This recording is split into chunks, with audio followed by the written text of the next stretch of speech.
안녕하세요. 생명의 삶 17과에 이어서 18과 그리스도인의 행실에 대해서 함께 말씀을 나누고자 합니다. 20분 안에 잘 마무리가 됐으면 좋겠고요. 그리스도인은 어떻게 살아야 될 것인가, 그런 주제입니다. 교재의 서문을 보게 되면은 그리스도인을 나무로 비유했습니다. 그 나무의 열매는 그리스도인의 행실이라고 할 수 있습니다. 열매가 행실이죠. 좋은 나무마다 아름다운 열매를 맺고 못된 나무가 나쁜 열매를 맺는 것처럼 믿음이 좋은 그리스도인들은 그 믿음의 열매가 아름다운 행실로 나타나게 되어 있습니다. 예수님께서 하신 마태복음 7장에 있는 말씀인데요.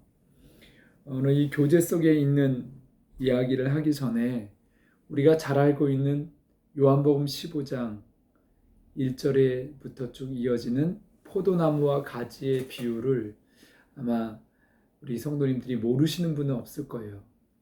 그리스도인의 삶은 포도나무 대신 예수님께 가지가 붙어 있어서 저절로 열매를 맺게 되는 것, 이 원리거든요.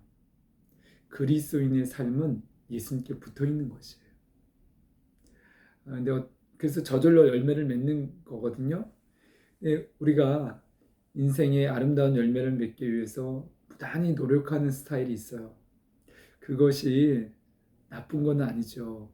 최선을 다하는 건 좋은 거죠. 그러나 우리가 노력한다고 해서 우리의 삶이 아름다운 열매를 맺는 것은 아니라는 사실을 우리가 깨달아야 됩니다. 근데 어떤 사람은 그렇게 얘기해요. 그러면 가만히 저절로 있으면 열매를 맺으니까 난 아무것도 안 해도 되네? 그렇지 않습니다. 그리스도인들이 해야 될 노력이 있습니다. 최선을 정말 해야 될 노력이 있는데, 그 노력이 뭐냐면 포도나무 대신 예수님께 붙어 있으려고 하는 노력을 해야 된다는 거예요. 그러면 저절로 열매를 맺게 돼 있습니다. 우리가 신앙생활 하는데 예수님께 붙어 있는 것이요, 쉽지 않습니다. 끊임없이 이게 영적인 싸움입니다. 예수님께 붙어 있는 삶, 그게 가능하다면 정말 예수님부터 생명을 얻고 아름다운 열매를 맺는 그런 정상적인 그리스도인 삶이 됩니다. 그래서 우리가 구체적으로 어떻게 예수님께 붙어 있는가, 그게 바로 말씀과 기도 생활입니다. 특별히 기도.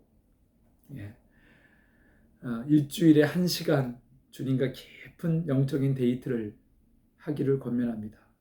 그것이 점점 깊어지면 하루에 1시간이 되면 놀라운 삶의 변화가 일어납니다.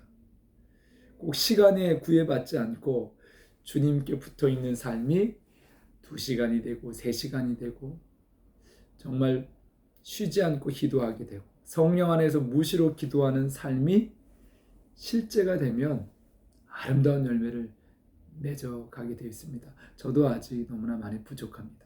그러나 우리 제자훈련 하는 우리 성도님들, 포도나무 대신 예수님께 내가 어떻게 하면 붙어 있지? 그래서 교회에서 훈련되어지는 것, 예배, 교제, 또 여러 가지 봉사일, 사실 열심을 내시면 유익함이 있습니다. 자, 그러면 이 18과의 1번, 그리스도인은 어쩐 존재입니까? 했는데 마태복음 5장 13절에 말씀하셨죠. 예수님께서 너희는 세상의 소금이니 소금이 만일 그 맛을 잃으면 무엇으로 짜게 하리요? 후에는 아무 쓸데없어 다만 밖에 버려져 사람에게 밟힐 뿐이니라. 소금의 역할이 있죠. 소금은 부패된 것을 부패되지 않도록 해주는 그의 역할입니다. 이 세상이 악한 영의 그 지배 아래 죄악으로 관영한 세상입니다. 어느 시대든 어떤 문화 가운데 있든지 간에 그 세상은 죄악으로 부패되어져 가고 있습니다. 그때 그 부패되어져 가는 세상을 정화시키는 역할이 소금입니다. 부패를 막는 역할. 그게 바로 그리스도인의 삶이고 그리스도인의 존재입니다. 그리스도인이 있는 바로 우리가 있는 그 자리는 거룩한 땅이 되기를 원하신 것이 하나님의 오랜 소원입니다. 왜 가나안 땅을 히브리 민족 이스라엘에게 주셨을까요? 그 땅이 죄악으로 완전히 심판받아야 될 땅인데 하나님께서 그 땅에 있는 민족들을 그 문화와 그 악한 영향들을 몰아내고 그 땅을 거룩한 땅이 되게 하시려는 하나님의 목적이 있었던 거죠. 지금 우리도 마찬가지입니다. 우리의 가나안 땅이 우리의 가정이고 우리의 일터이고 이 세상입니다. 이 나라입니다.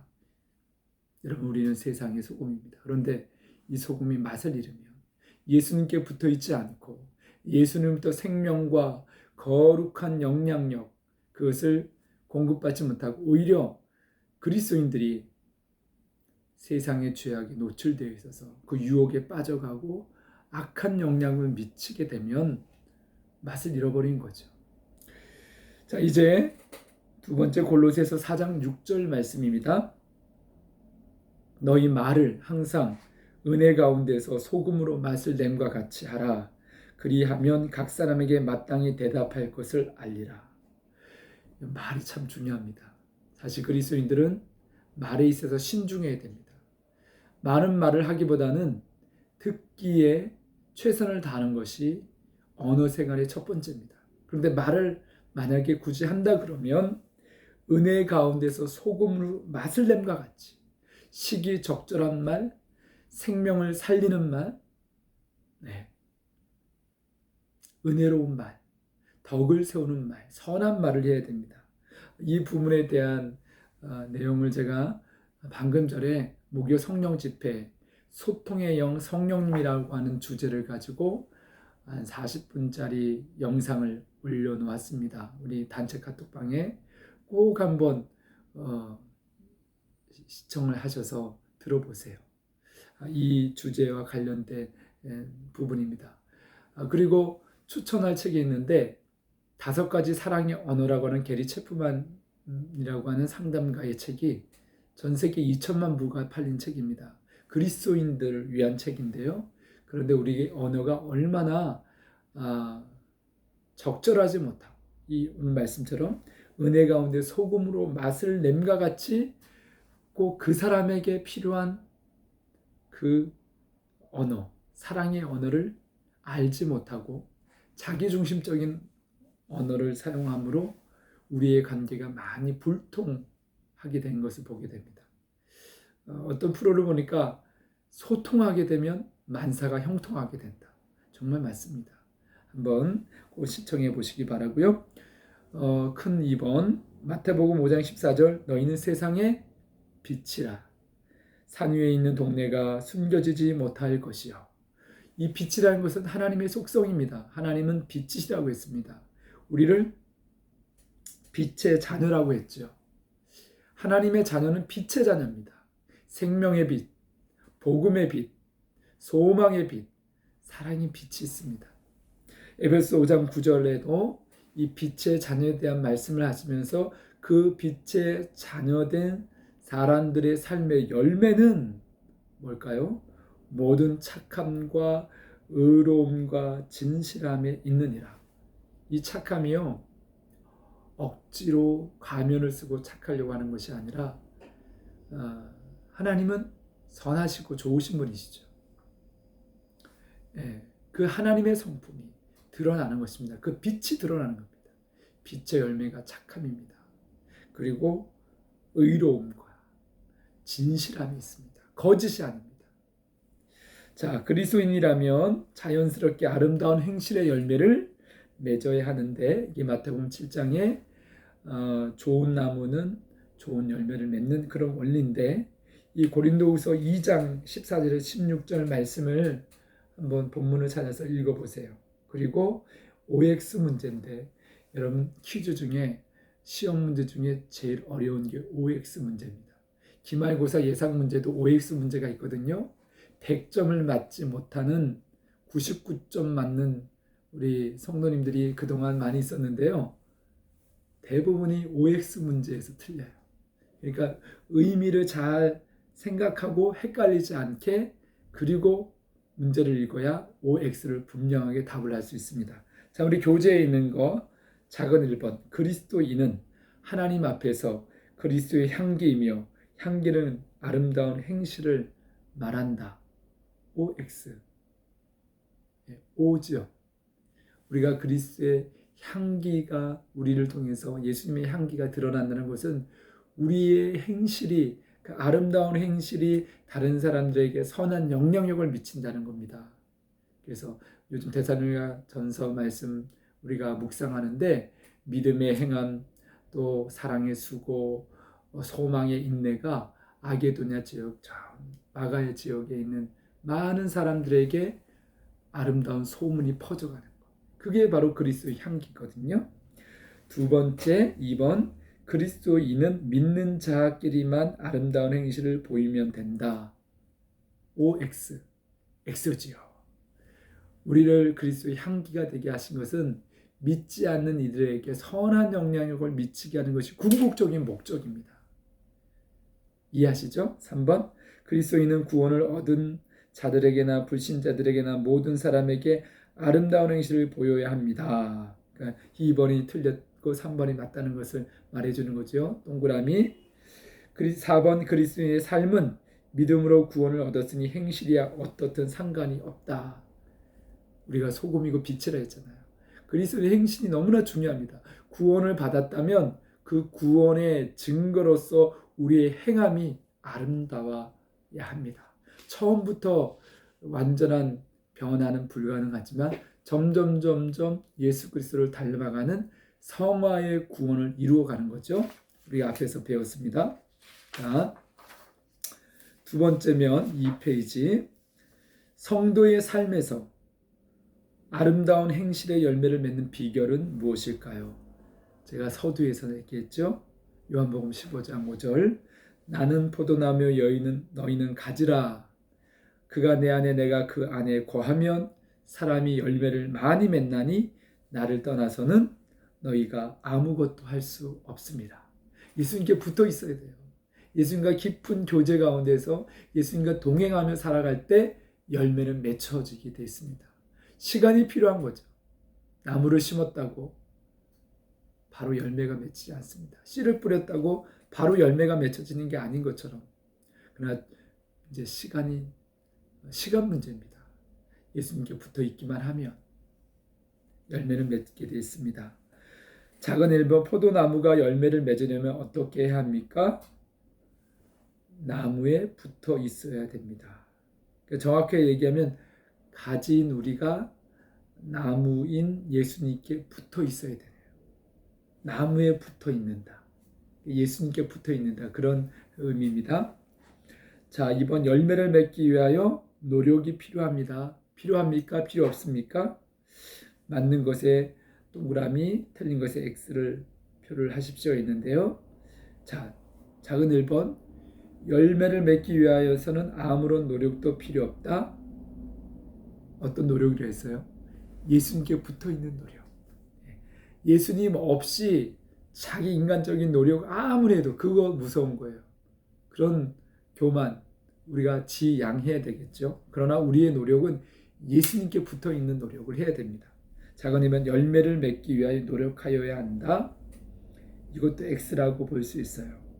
3번 열매를 맺으려는 노력이 아니라 나무에 붙어 있으려는 노력이 필요하다. 3번 이걸 기억하시면 될 것 같습니다. 가로 3번 예수님 안에 거하기 위하여서는 정기적인 경건의 시간을 갖고 주님의 뜻에 순종하지 못했을 때 즉시 뭐 해야 돼요? 회개하는 삶을 살아야 됩니다. 우리 신앙생활에서 회개가 참 중요해요. 예수님을 처음 믿을 때 이 회개가 하나님 나라로 들어가는 현관문이라고 루터가 이야기했을 거예요. 아마 현관이에요. 많은 위대한 신앙인들이 비슷한 경험을 했어요. 그리고 베드로가 선포한 복음의 첫 번째, 예수님께서 선포한 복음의 첫 번째가 뭡니까? 회개하라, 천국이 가까웠다. 우리가 예수 그리스도를 영접하고 우리 인생을 바꾸는 이 결단이 회개로 말미암는 건데 이게 성령님의 역사입니다. 자기 죄를 깨닫고 하나님께로 돌아오는 역사인데 우리가 믿음의 삶을 하는 여정 속에서도 우리는 넘어집니다. 우리의 연약함을 알게 됩니다. 죄의 유혹에 빠져들 때도 있습니다. 그래서 또 우리는 회개가 중요합니다. 자기 죄를 자백하고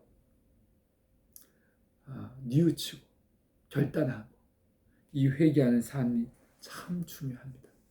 자, 4번 로마서 12장 9절에서 21절 좀 긴 절인데요. 성도의 아름다운 삶의 모습을 기록해 보세요라고 했어요.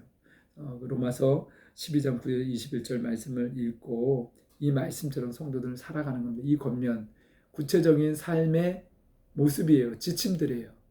아마 자기 읽으시고 자기 표현대로 그대로 적으시면 됩니다. 제가 적은 것을 한번 그대로 한번 좀 흘림체로 썼긴 했는데 제가 한번 읽어보겠습니다. 사랑에는 거짓이 없나니 악을 미워하고 선에 속하라. 형제를 사랑하여 서로 우애하고 존경하기를 서로 먼저 하며 부지런하여 게으르지 말고 열심을 품고 주를 섬겨라. 소망 중에 즐거워하며 환난 중에 참으며 기도에 항상 힘쓰며 성도들의 쓸 것을 공급하며 손 대접하기를 힘쓰라. 너희는 박해하는 자를 축복하라. 축복하고 저주하지 말라. 그리고 또 있죠.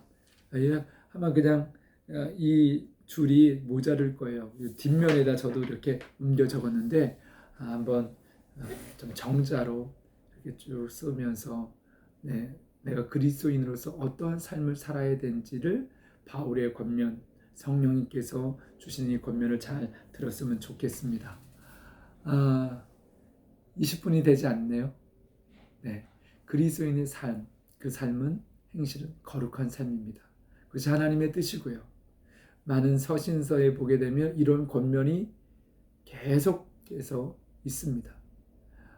대동소이하지만 또 그 말씀 하나하나를 잘 묵상해 갈 때 아주 풍성한 그런 삶에 우리가 기도 제목으로 삼고 그런 삶이 열매로 드러날 수 있도록 구해야 됩니다. 요즘 데살로니가 전서 말씀을 묵상하는데 거기에도 이러한 권면들이 계속 이어지는 것을 보게 됩니다. 이번 주일에 돌아오는 주일에 아주 구체적인 권면들 또 우리가 같이 묵상하고 설교 말씀을 나눌 때 은혜 받으시기를 주님으로 축복합니다. 18과 그리스도인의 행실 여기서 마치도록 하겠습니다. 승리하시기 바랍니다.